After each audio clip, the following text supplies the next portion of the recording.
circulando con los horarios habituales. Si te gustan nuestros contenidos, hacenos el aguante.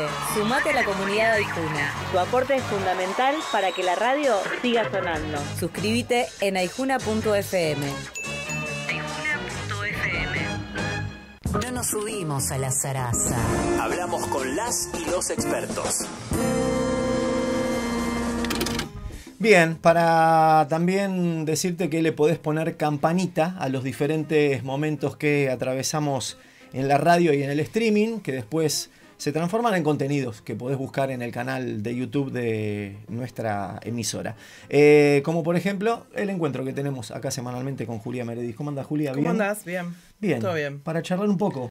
Sí. De derechos humanos. Sí, y de buenas noticias, porque viste que las buenas noticias no pasan de moda, y perduran en el tiempo. Y es bueno volver cada tanto. Y es bueno volver no solamente a la noticia más reciente, que es la recuperación, la restitución del nieto 140, sino un poquito de antecedentes, de cómo se llega a ese nieto 140, porque no fue magia, ¿no? No es parte de la magia, sino que es parte de un trabajo intenso, particularmente de abuelas, ¿no? Un grupo de 12 mujeres que ya en 1977, a 6 meses más o menos de iniciadas las marchas de lo que fueron finalmente, o de lo que eran las madres de Plaza de Mayo, se empezaron a preguntar o a interpretar o a entender de que existían situaciones en las cuales sus hijas, sus nueras, habían sido secuestradas, detenidas y tenían la sospecha o sabían que estaban transitando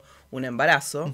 Y ahí 12 empezaron a darse cuenta que eso era parte también de ese plan sistemático que dio cuenta de que también secuestró, apropió y robó la identidad de bebés nacidos en cautiverio y de niños también, ¿sí? Porque parte del trabajo de abuela no es solamente la recuperación de bebés nacidos en cautiverio, sino también de niños que fueron apropiados en el transcurso de la atención de sus padres. En el marco de un operativo, por exactamente, ejemplo, ¿sí? Muchos de esos chicos, o la gran mayoría de esos chicos, fueron entregados a la familia militar o a las familias de las fuerzas de seguridad, o fueron institucionalizados como NN, aún a sabiendas de cuál era su origen familiar. Aparte, en todas estas décadas, Julia, uno se encontró con una diversidad de historias y de situaciones. Exacto. Porque digo, así como había mujeres embarazadas que ya la familia sabía la noticia, exacto, también hubo familias que se enteraron porque una persona estuvo detenida unos días y venían y le decían, mirá que me contó que estaba embarazada, por un lado. Y después con las situaciones de los pibes pasó lo mismo, digamos. Sí, por eso es importante destacar que hablamos de niños y de bebés.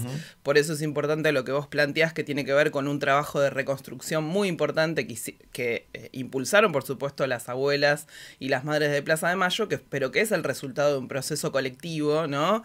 De traer datos, de que los sobrevivientes contaran, de poder cruzar esos datos, ¿no? Digo, esto es, siempre decimos lo mismo desde los organismos de derechos humanos, que es una tarea artesanal.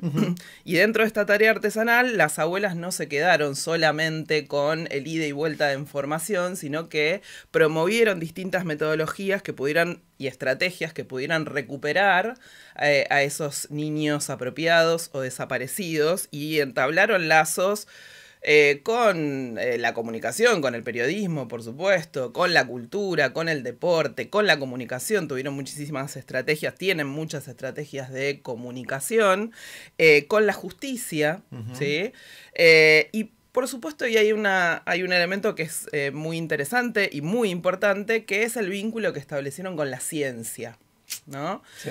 Cómo promovieron a partir de una curiosidad o de una idea de abuela, ¿no? De haber encontrado una noticia por ahí que tenía que ver con el ADN, de preguntarse si eso les permitía recuperar a sus nietos. Y quiero aprovechar para compartir y que escuchemos un minutito nada más a Nadia Charamoni, que es investigadora de la Universidad Nacional de Quilmes, es biotecnóloga y es divulgadora, que estuvo en el acto del 24 de marzo en el ex pozo de Quilmes, y cuenta un dato interesante de cómo se construye el índice de abuelidad. Así que si la podemos escuchar. Y gracias a eso llego a una prueba estadística que tiene el nombre más lindo del mundo, que es el índice de abuelidad, que prueba la filiación salteándose una generación. Gracias a este índice de abuelidad se recuperaron muchísimos nietos.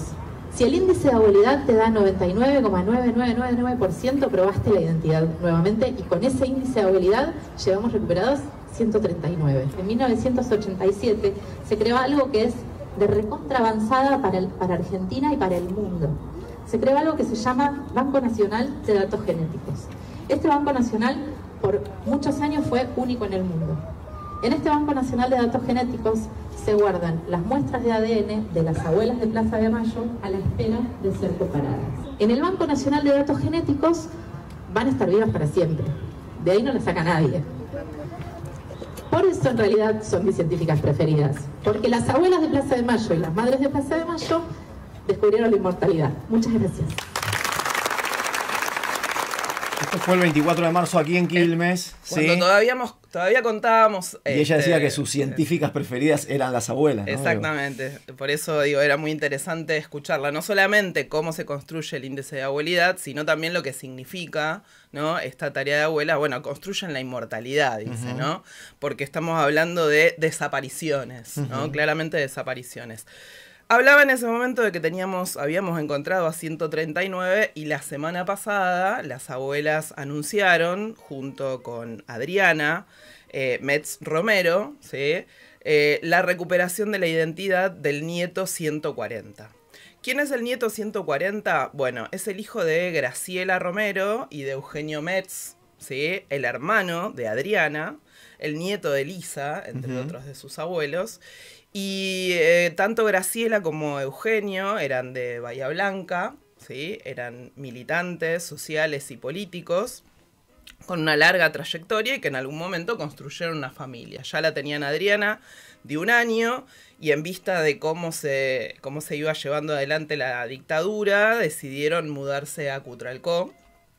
Ahí fueron secuestrados junto con, y que esto lo voy a remarcar, digo, junto con Adriana, ¿sí? Adriana tenía 1 año y fue entregada en ese momento a unos vecinos que luego se contactaron con su familia en Bahía Blanca. Abuelos, ¿no? Exactamente. Sí. Pero cuando uno habla de un nieto de recuperado, por supuesto en este caso felizmente recuperado, pero cuando habla de un bebé apropiado, hay toda una familia, todo un entorno que se trastorna, que se trastoca. No es solamente la pérdida de la identidad, el robo de la identidad de esa persona, sino también el robo de los seres queridos y de las identidades a quienes permanecen vivos y buscando. La abuela Elisa y Adriana fueron las que avanzaron con esa búsqueda después del secuestro y desaparición definitiva de Graciela y Eugenio, contactándose con abuelas, ¿sí?, siendo parte incluso de esa búsqueda. Y como en muchos casos, bueno, ¿cómo se dan esos procesos de recuperación de la identidad? A veces son por información cruzada, como hablábamos hoy.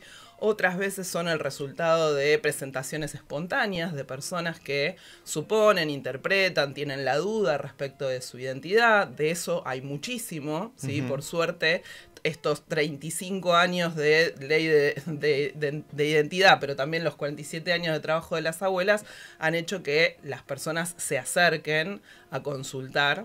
Y otras son por denuncias anónimas que las abuelas primero trabajan ellas a partir de información y en algún momento también le trasladan a la justicia, porque acá hay otro elemento que es importante, que tiene que ver con que la intervención de la justicia no es solamente para garantizar el derecho a la identidad de la persona apropiada o de recuperar a esas personas por parte de su familia, sino que es un deber del Estado porque se trata de delitos de lesa humanidad. Entonces la participación de la justicia es fundamental. Para eso no solamente las abuelas trabajaron en las cuestiones científicas, sino que además contribuyeron a la construcción de la CONADI, ¿sí?, y del Banco Nacional de Datos Genéticos, del cual hablaba Nadia recién. La CONADI, y hay un marco jurídico también, digamos, que se construyó con los años, digamos, porque uno de los obstáculos que ponían muchos de los apropiadores siempre era que ellos no estaban obligados a, ¿no?, a entregar sus datos o a que sus Exacto. hijos. Exacto. ¿Cuántos casos ha habido de eso? ¿No? Hay muchos casos en los cuales, en general, digo, se intenta comunicarse con las personas y solicitarles una entrega de sangre. En este caso en particular fue una familia, vamos a poner a Adriana, Sí. ¿no? Que fue la que formó parte de la conferencia, que buscó toda la vida, porque Buscó toda la siempre vida, tuvo sí. conocimiento De que tenía un hermano, Sí. buscó toda la vida, y alguien que no buscaba. Y alguien que no buscaba, exactamente. Y que a partir de en este caso fue a partir de una denuncia anónima que tomaron las abuelas, que se comunicaron con esta persona, que le indicaron la posibilidad de que podía ser hijo de Graciela y de Eugenio, y que él aceptó hacerse el análisis de ADN. Esto sucede Claro. muchas veces. La mayoría de las veces, dicen las abuelas, las personas aceptan hacerse la prueba de ADN. Entonces, digo, bueno, esta recuperación no solamente da cuenta de una historia muy larga de recuperaciones, de una historia muy larga de trabajo de las abuelas, sino como dice Adriana, que me parece muy importante, bueno, ella encontró a su hermano, pero todos los argentinos encontramos un ciudadano más, un argentino más que estaba desaparecido hasta el momento. Muy interesante, Julia, y quiero también mencionar que cuando hablas del rol de la ciencia, en esta investigación que muchas veces hace abuelas sobre los casos, se fortalecen con gente que labura concretamente en historia, científicamente, y que a veces en los juicios, cuando uno encuentra esos testigos de contexto, le Sí. llaman, ¿no? Bueno, muchas veces hay gente que ha investigado toda la vida sobre un tema en particular y es incluida en el juicio porque puede aportar un montón de datos que tenía su investigación propia, digamos, ¿no? Exacto, sí, sí. ¿Me permitís que voy a hacer un avisito? Ujú. ¿Sí? Una agendita. Mañana viernes, ¿sí? A las 19 horas en el Complejo Cultural Mariano Moreno, en la Moreno de Bernal, Belgrano 450, 19 horas, se presentan Nosotras en Libertad. ¿Sí? Algunas de las integrantes que escribieron, bueno, el texto de Nosotras en Libertad, que son expresas políticas, ¿sí? Mujeres expresas políticas, de las cuales también hay muchas historias de apropiación de bebés. Ellas sobreviven y muchos de sus hijos fueron desaparecidos también, fueron apropiados. Así que vamos a recibirlas en La Moreno, a las compañeras de Nosotras en Libertad, para presentar su experiencia, no solamente en la construcción del libro, sino su experiencia política, militante y como presas políticas. Mañana, la hora, repetimos. 19 horas. 19 horas, ¿va a ser en la biblioteca? En la Biblioteca Moreno. En la exactamente. sala de lectura. En la sala de lectura. Muy bien, bueno, ahí estaban los que estaban enganchados en YouTube, tenían un poco el flyer para la invitación. Pasó por aquí Julia Merediz. Suscríbete al canal de YouTube de Radio Aijuna y activa la campanita para no perderte de nada.